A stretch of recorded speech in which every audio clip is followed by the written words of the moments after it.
Yo, what's up, YouTube? I got a question here, Junior Spanker or Barker. This is gonna be a simple one for you. Did you tell me that most of the manuscripts that we have of the New Testament is of the Latin Vulgate? The Latin Vulgate. That would mean we're assuming that everybody's correct and it's written in Greek, and Latin Vulgate was written in Latin. So, oops. I think you said something about 543 manuscripts in the Greek. Alright. You know what, you win there, not. Because you said there are more original or more closer original transcripts to Homer's Iliad than the New Testament based on original language. Alright. You want to sit here and assume the New Testament wins. Because it's got so many manuscripts. Hey, just because you have the manuscripts, don't make it true. Because take Homer's Iliad, for example. You know, that book, we consider that to be mythology. Guess what the New Testament is? Mythology. Now, you might not like that. That's up to you. I really don't care if you like it or not. The New Testament's got mythology in it. Let's start with the virgin birth, because of a mistranslation that the writer of Matthew did. Let's go with the rising of the dead, Lazarus, or the young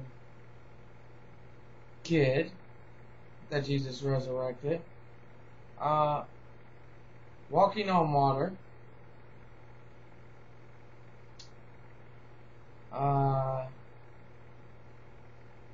Calming of the storm.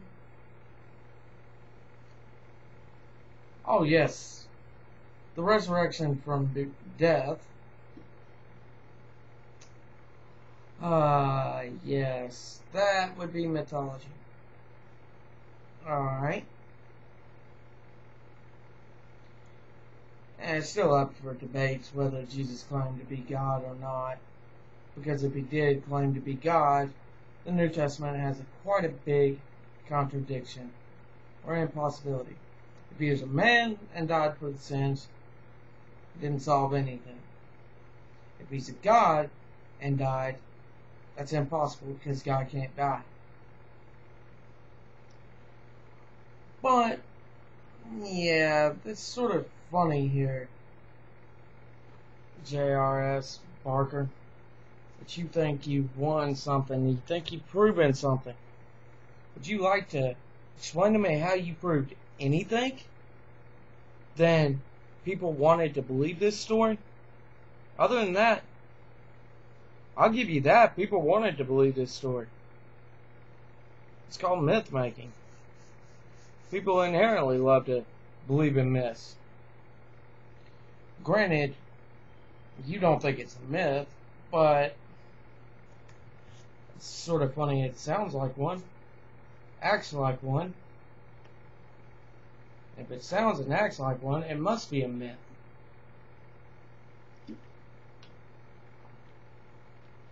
Now, granted, it does have some good things in it.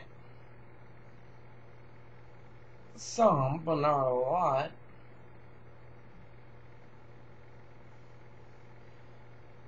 Let's see, why else should I think the New Testament's belongs with mythology? Maybe the whole book of Revelation might give you the example. Let's talk with the beast coming out of the sea.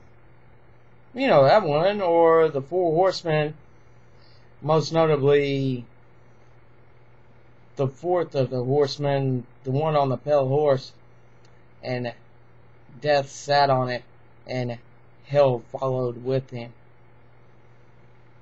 Or Antichrist, New Jerusalem and New Heaven coming onto earth. Yeah, those little mythology. Problems with the New Testament. If Jesus said to love one another, why is it if you don't believe in him, you go straight to hell? If he's a just God, why am I not taking responsibility for my own actions? Not having somebody take it for me? Explain to me when I should take responsibility for my own actions instead of saying, Jesus, please forgive me. Yeah, there's a difference. The blame game's been going forever. Oh, another part of the New Testament that's sort of a big time problem. There's this writer known as Paul. He's sort of like a false prophet. I use an analogy. Romans 3:23 says, "For all have sinned and come short of the glory of God." Well, this flies in the face of what you probably, I don't know if you touched in your second video yet, because I haven't seen that yet, on the Old Testament accuracy.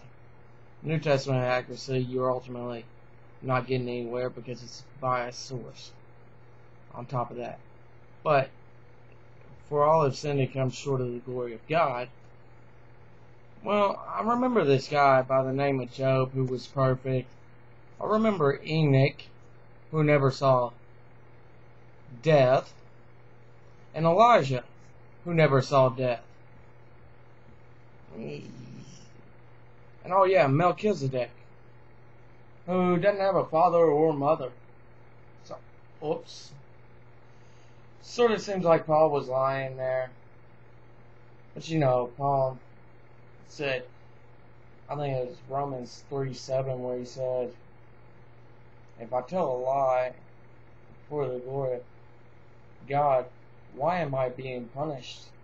Or something to that effect. So you can keep your videos coming, but you're not getting your accuracy tested. I'm sorry. I noticed you use Tacitus. I don't know why you're using Tacitus on your list either, considering he only mentioned Christos, which was a title given. He only mentioned it once.